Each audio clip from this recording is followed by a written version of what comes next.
আসসালামু আলাইকুম। সবাইকে স্বাগতম জানাচ্ছি জান্নাত ডেইলি কিচেনে। আশা করি সকলেই ভালো আছেন। আজকে চলে আসলাম টক ঝাল মিষ্টি কাঁচা আমের আচার নিয়ে। আর এই কাঁচা আমের আচারটি আপনারা একবার তৈরি করে সারা বছর সংরক্ষণ করতে পারবেন। কাঁচা আমের আচার তৈরি করে নেওয়ার জন্য প্রথমে আমি কিছু কাঁচা আম নিয়ে নিয়েছি। আমগুলোকে ভালো করে ধুয়ে কেটে নিয়েছি। আমি আমগুলোকে গাছ থেকে পেড়ে 2 দিন রেখে দিয়েছিলাম যাতে আমগুলো একটু নরম হয়ে যায়। এবার আমি আমগুলোকে সিদ্ধ করে নিব। সিদ্ধ করে নেওয়ার জন্য আমগুলোকে একটি ফ্রাই প্যানে দিয়ে পরিমাণ মতো পানি দিয়ে ঢেকে সিদ্ধ করে নিচ্ছি। আমগুলো সিদ্ধ হতে বেশি সময় লাগে না, কিছু সময়ের মধ্যেই আমগুলো সিদ্ধ হয়ে যায়। আমি এখন ঢাকনা উঠিয়ে নেড়ে চেড়ে আমগুলোকে উঠিয়ে নিব। আমার আমগুলো সুন্দরভাবে সিদ্ধ হয়ে গেছে।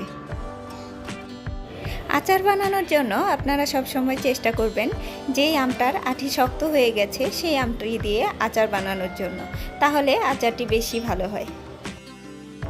আমি সব আমগুলোকেই উঠিয়ে নিচ্ছি।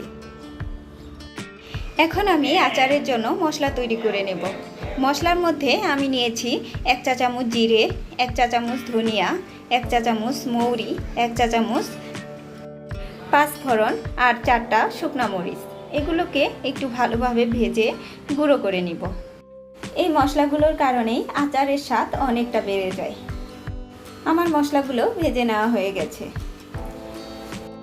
এখন আমি আচার তৈরি করে নেওয়ার জন্য চুলায় একটি ফ্রাই প্যান বসিয়ে দিয়ে পরিমাণ মতো সরিষার তেল দিয়ে দিলাম।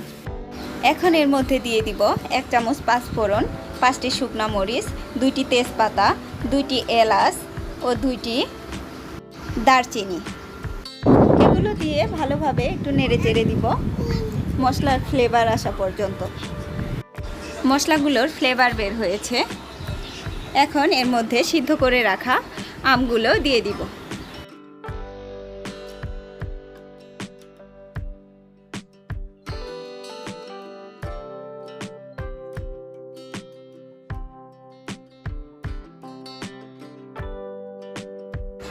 আমগুলো দেওয়া হয়ে গেলে নেড়ে চেড়ে মশলাগুলোর সাথে মিশিয়ে নিচ্ছি।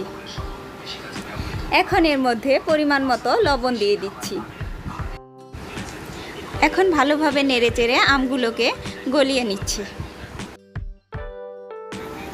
আগে যে মশলাটা তৈরি করে রেখেছিলাম তার মধ্যে থেকে অর্ধেকটা মশলা আচারের মধ্যে দিয়ে দিলাম। এখন চুলার আঁচটি মিডিয়ামে রেখে আচারগুলো অনবরত নেড়ে চেড়ে আচারগুলো কালো হওয়া পর্যন্ত অপেক্ষা করতে হবে। আচারের মধ্যে তেলটা একটু বেশি পরিমাণেই দেওয়ার চেষ্টা করবেন। সরিষার তেলটি বেশি দিলে আচারটি খেতে বেশি ভালো হয়। আমার আচারের কালারটা পরিবর্তন হয়ে গেছে। এখন আমি বাকি যে মশলাটুকু রয়ে গেছে সেই মশলাটুকু দিয়ে দিচ্ছি। মশলা দেওয়া হয়ে গেলে আর একটু নেড়ে চেড়ে আচারগুলোকে আমি নামিয়ে নিচ্ছি।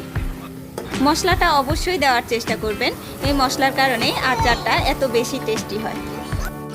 আমার আচারগুলো পারফেক্ট রেডি হয়ে গেছে। এখন আমি পরিবেশন করে দেখিয়ে দিচ্ছি। দেখলেন তো কত সহজেই কত সুন্দর আচার তৈরি করে ফেললাম। এই আচারটি দেখতে যতটা সুন্দর হয়েছে খেতেও তেমনই অসাধারণ।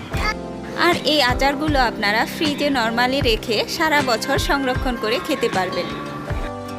আশা করছি রেসিপিটি আপনাদের কাছে অনেক ভালো লেগেছে। ভিডিওটি ভালো লাগলে লাইক, কমেন্ট এবং শেয়ার করতে ভুলবেন না। এরকম আরও নতুন নতুন রেসিপি পেতে চ্যানেলটি সাবস্ক্রাইব করে পাশেই থাকবেন। দেখা হবে পরবর্তীতে আবার কোনো নতুন রেসিপি নিয়ে। সে পর্যন্ত সকলেই ভালো থাকবেন। আল্লাহ হাফেজ।